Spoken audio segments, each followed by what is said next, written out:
In 1991, a rancher outside the Mogollon Rim dug a hole his neighbors laughed at. Not a pond, not a well, a buried concrete cistern, tucked below the frost line, with black pipe running from every roof on the place. The house, the hay shed, the chicken coop, even the little metal shop beside the orchard. People called it overbuilt, a waste of money, a rain barrel with a grave. Then the dry years came. Pastures turned the color of rope. County water rules tightened. Wells that used to recover overnight started coming back slower, thinner, warmer. And that one place kept green rows behind the house. Tomatoes first, then peaches, then winter feed. No delivery truck, no emergency hose from town, no pump running all night under a shed light. Just roofs, slope filters, and a tank nobody wanted to look at until they needed it. 31 years later, a small university water team opened the inspection lid and found the system still working on the same principle that built it. The part almost everyone ignores is not storage. It is what happens before the water ever touches the tank. Because rain on a roof is only useful if the roof stops being treated like a drain. Most homes in dry country are designed to throw water away fast. Gutters pull it off the shingles. Downspouts push it away from the foundation. Storm drains carry it off the lot. By sundown, a storm that looked like a gift has already left the property. But the math is brutal. A roof with 200 square feet of catchment can shed about 750 gallons from 1 inch of rain. A larger homestead roof system, house, barn, and outbuilding combined, can turn the same storm into several thousand gallons. Not theory, volume. The difference is whether that water has somewhere clean to go. Older desert farming communities understood this before modern utility lines made people forget it. Across the Southwest, Pueblo, Hopi, Zuni, and Tohono O'odham growers shaped buildings, courtyards, slopes, and earthen channels around one assumption. Water is not an inconvenience. Water is an event. You do not let an event leave. They set storage lower than catchment. They use gravity instead of engines. They routed overflow toward growing ground instead of roads. In places that could see less than 10 inches of yearly moisture, harvests came from placement as much as rainfall. That was the lesson the Arizona rancher copied. Not the exact materials, the logic. When the first storm hit his roof, the cleanest water was not the first water. That is the mistake that ruins most modern setups.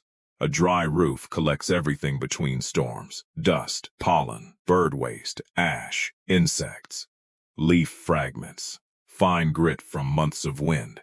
If all of that goes straight into a tank, the tank becomes a sealed problem. Water starts clean in the sky. It does not stay clean on the roof. So he built the system around 2 gates. The first gate was simple, a coarse screen at every collection point. It caught leaves, twigs, feathers, seed pods, and anything the gutter carried down. Easy to see, easy to lift out, easy to clean after a storm. The second gate was the one people skipped because it looked unnecessary. A first flush pipe, a vertical length of pipe set into the downspout line, sized to catch the dirtiest opening rush from each roof. The first 10, 15, sometimes 20 gallons dropped into that pipe and stayed there. Only after that dirty column filled did the cleaner water pass into the underground line toward the cistern. That single detail turned roof runoff into stored irrigation water. Without it, the tank would have aged from the inside. With it, the system stayed clean enough to use for garden beds, orchard basins, livestock troughs, and, with proper treatment, household backup. The neighbors saw pipe and concrete. They missed the filter, and the filter was why the tank did not rot into a buried mistake. The rest of the design was almost stubbornly plain. Every roofline fed downhill. The buried collection pipe carried water by slope alone. No electric pump pulled stormwater in. No moving part had to wake up when thunder rolled over the ridge. The roof sat high. The tank sat low. Gravity did the work. That choice mattered more than anyone understood in the beginning. A pump can fail, a switch can corrode, a power outage can turn a storm into wasted water. But a sloped pipe does not need permission. If rain reaches the gutter, it moves. If it reaches the diverter, it sheds the dirty flush. If it reaches the main line, it falls toward storage. The whole property became a quiet machine with no engine. The tank was not sized for the biggest storm he could imagine. That would have been the wrong calculation. Oversize a tank in dry country, and water can sit too long between turns.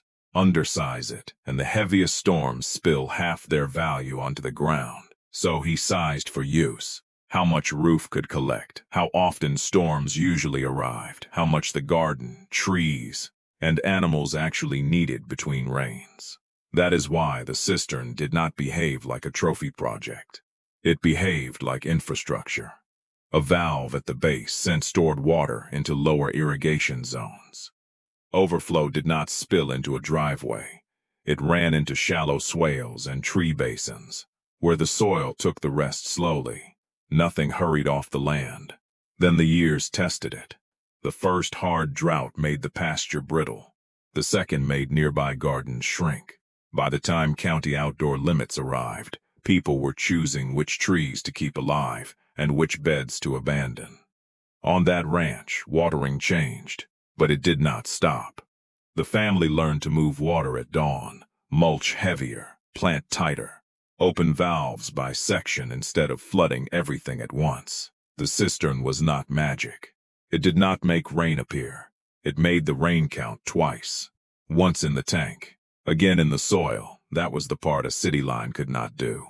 A city line delivers water, then the water leaves. A catchment system teaches the property to hold, and after enough seasons, the land itself starts cooperating. Fruit trees built deeper shade. Shaded ground lost less moisture. Mulched beds stayed cooler. Overflow swales fed roots that reached beyond the hose line. Each storm left behind more than water. It left capacity. The proof came in ordinary numbers. A combined 2,400 square feet of roof does not need a flood to matter. In a year with 12 inches of rain, that roof can shed roughly 18,000 gallons before losses. Even if a system captures less than all of it, the stored volume can carry a household garden through the critical dry stretches. That is not a replacement for a river. It is not a license to waste. It is a private reserve built out of weather most properties already throw away. The old rancher understood that before scarcity made it obvious. His neighbors waited for rules to change, for rates to rise, for wells to recover, for the county to ease restrictions after the next wet year. He built before the panic, and because the build used gravity, filtration, proportion, and overflow, it did not need constant rescue. 31 summers later, the inspection team found what mattered most. The gutters had been replaced. Screens had been cleaned thousands of times. A few buried joints had been repaired. The first flush pipes were scarred from sun, dust, and freeze. But the logic was untouched. Roof to screen, screen to flush pipe to buried line to tank, tank to garden, overflow to soil. That was the whole inheritance. Not a gadget, not a prepper fantasy. Not a luxury landscaping trick. A property-wide agreement that rain should not be evicted. The people who laughed saw an old man burying a tank in dry ground. What he buried was a delay between drought and surrender. And in dry country, that delay can be the difference between watching a garden die and walking outside at dawn with a valve key in your hand. The roof still catches. The pipe still falls. The tank still waits. The storm does not have to be big. It only has to be kept.